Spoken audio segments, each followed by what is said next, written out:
Let's now finally come to the part where chemistry basically revolves, that is reactions. And now we are going to look into organic reactions. That is the reactions of organic compounds, how organic compounds react, right? That's what we're going to look at, organic reactions. Now, basically, we have looked at two kinds of hydrocarbons, right? We looked at the two kinds of hydrocarbons. We have the saturated hydrocarbons, and then we have the unsaturated hydrocarbons.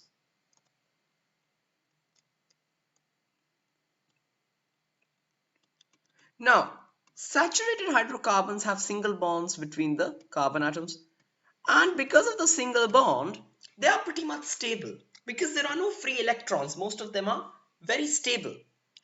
Basically, if you have a single bond, that single bond is very strong, right? And that's called a sigma bond.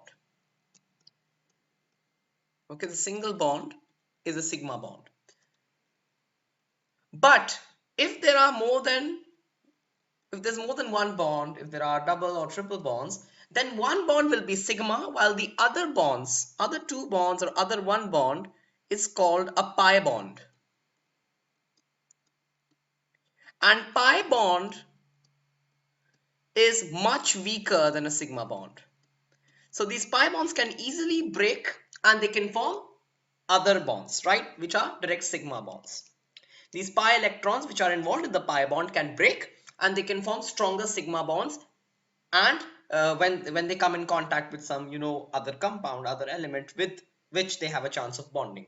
So here you need to understand that sigma bond presence in alkanes and saturated hydrocarbons makes them very unreactive, makes them unreactive.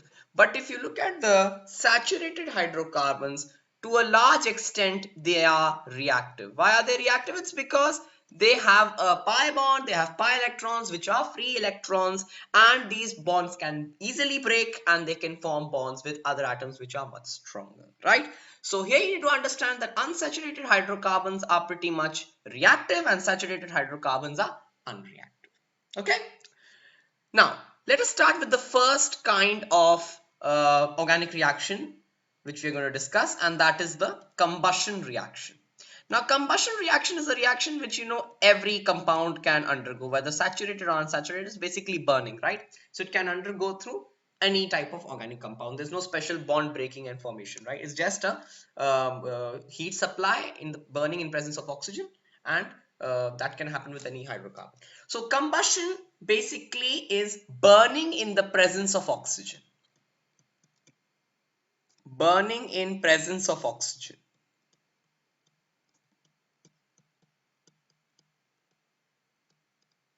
Okay, the burning in the presence of oxygen. Now, when we burn hydrocarbons in the presence of oxygen, whether any kind of hydrocarbon or any organic compound, when organic compound undergoes combustion in the presence of oxygen in air, when it undergoes combustion, the fixed product, it's a fixed product. The fixed product is carbon dioxide plus water plus heat. This is a fixed equation for any organic compound. When it is burnt in the presence of oxygen, not heated, it is burnt in the presence of oxygen and undergoes combustion, and there is a fixed product, that is carbon dioxide plus water plus heat. Now accordingly you can balance the equation, but this is a straightforward direct reaction. Organic compound burns in the presence of oxygen, undergoes combustion to form carbon dioxide, water and heat, right? Now you can take any example. You can take, suppose, methane. So if you have CH4, it burns in the presence of oxygen in air. It's imperative that you write this air, because if you just write oxygen, it can mean oxidation as well. So in air, it burns to form, you can put delta, and it burns to form carbon dioxide plus water plus heat. Okay, similarly, I'm not balancing the equation. You can accordingly balance the equation. C2H6 plus O2 in air. Again, it can undergo combustion to give CO2 plus H2O. plus heat. You can even take an alcohol or any other kind of organic compound for that. If suppose you're taking ethanol, C2H5OH, and that is burned in the presence of air, you will get carbon dioxide plus water plus heat. Okay, and so on and so forth. Any organic compound, when burnt in the presence of oxygen, undergoes combustion to form carbon dioxide, water, and heat. Right? And that is why if you see fossil fuels which are basically coal and petroleum, and which are very good sources, good fuels, and they are used as fuels. They are basically, they have a high carbon content. Right? These are your fossil fuels, and they are used as fuels with a high calorific value. Now, when these coal and petroleum are burnt, that's the application of the combustion reaction. When coal or petroleum is burnt, or when it undergoes oxidation, sorry, not oxidation, when it undergoes combustion, it's simple. It will form carbon dioxide and water.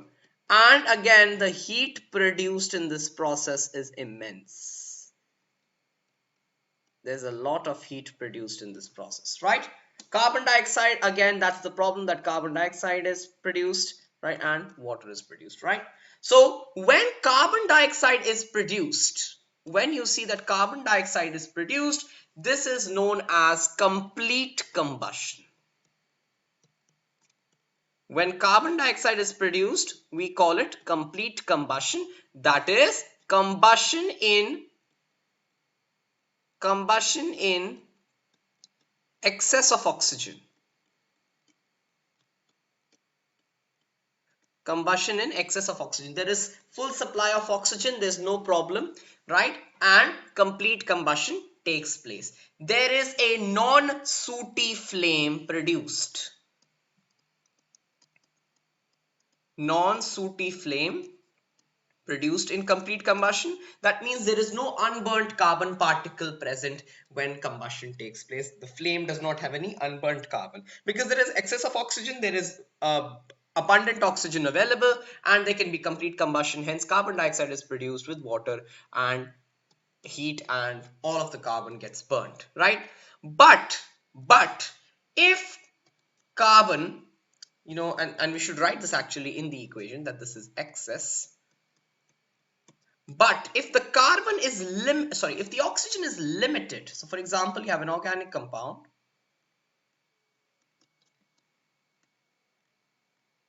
and this organic compound undergoes combustion in the presence of oxygen in air, but limited quantity of oxygen, right? Then it will undergo combustion and it will form carbon monoxide. It will form carbon monoxide, not carbon dioxide.